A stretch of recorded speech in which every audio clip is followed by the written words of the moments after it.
السلام علیکم، میں قاری سلیم روحانی عامل چند ضروری باتوں کے ساتھ کہ عملیات میں سب سے ضروری جو چیز وہ جو مین ہوتی ہے وہ ہوتا حصار.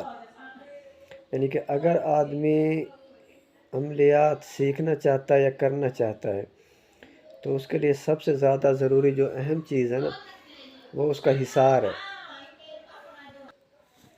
کیونکہ اگر وہ کوئی بھی عمل کر رہا ہے اگر اس کا حصار ہوگا تو اسے کوئی نقصان نہیں ہوگا، اور اگر حصار نہیں ہوگا تو پھر اس کو نقصان ہوگا. اب حصار دو طرح کے، اگر وہ عملیات سیکھنا چاہتا ہے یا عمل وغیرہ چلے وغیرہ کرنا چاہتا ہے تو اس کے لیے یہ ضروری ہے کہ اسے حصار اپنے استاد سے سیکھنا ہوگا.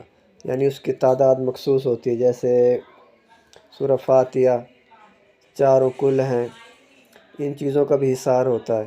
افحسبتم انما خلقناکم، یہ والی جو آیت ہے اس کا بھی حصار ہوتا ہے.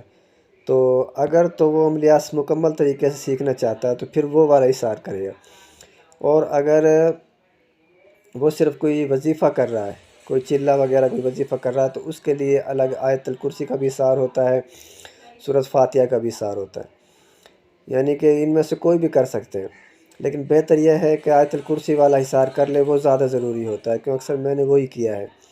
اس کے لیے ایک کڑا بنانا ہوتا ہے جہاں اس نے وہ وظیفہ کرنا ہے، چلہ کرنا ہے، اس کے لیے اس کو جو ہے 11 دفعہ آیت الکرسی پڑھنی ہے، اور ایک طرف سے اس کو شروع کرنا ہے، دائرہ انگلی سے انگلی سے گھما کے جو حصار ہے وہ شروع کرنا ہے، اس کے اندر بیٹھنا ہے، وہ ایک طرف سے شروع کرنا ہے اور دوسری طرف اسی جگہ پہ لا کے ختم کر دینا ہے. یہ دائیں طرف سے شروع کرنا ہے جب شروع کرنا ہے، یعنی کہ عمل شروع کرنا ہے، اور جب عمل مکمل ہو جائے تو اس کے بعد اس کو بائیں طرف سے پھر کھولنا شروع کرے گا.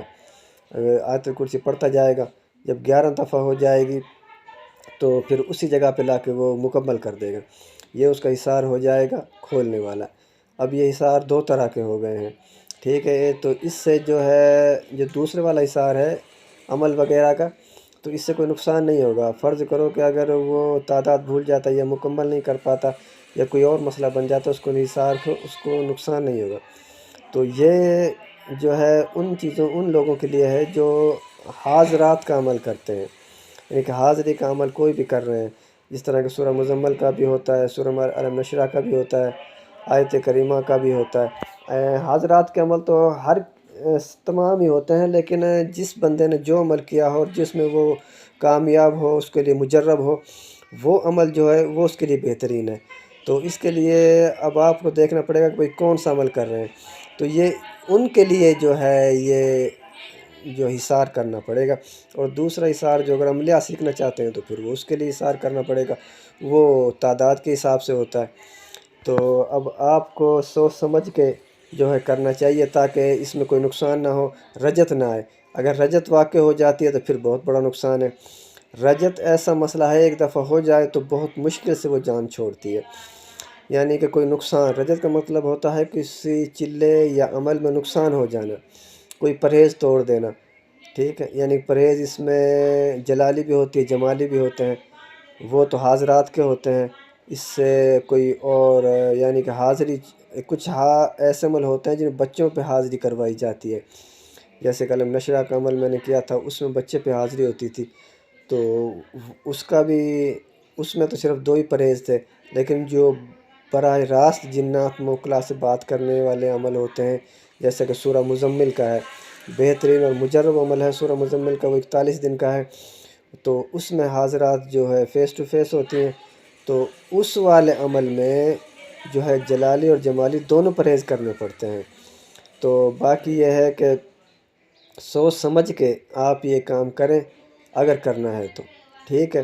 یعنی استاد سے رہنمائی لیں، اور اگر کوئی ایسی کتاب سے یا یوٹیوب سے یا فیس بک کہیں سے وظیفہ لے لیا تو اس کے لیے پھر یہ ہے کہ جب بھی وہ جس ٹائم بھی شروع کریں تو 3 دفعہ آیت الکرسی پڑھ لیں. جب 3 دفعہ آیت الکرسی پڑھ لیں گے نا تو اس سے کوئی جو ہے نقصان نہیں ہوگا.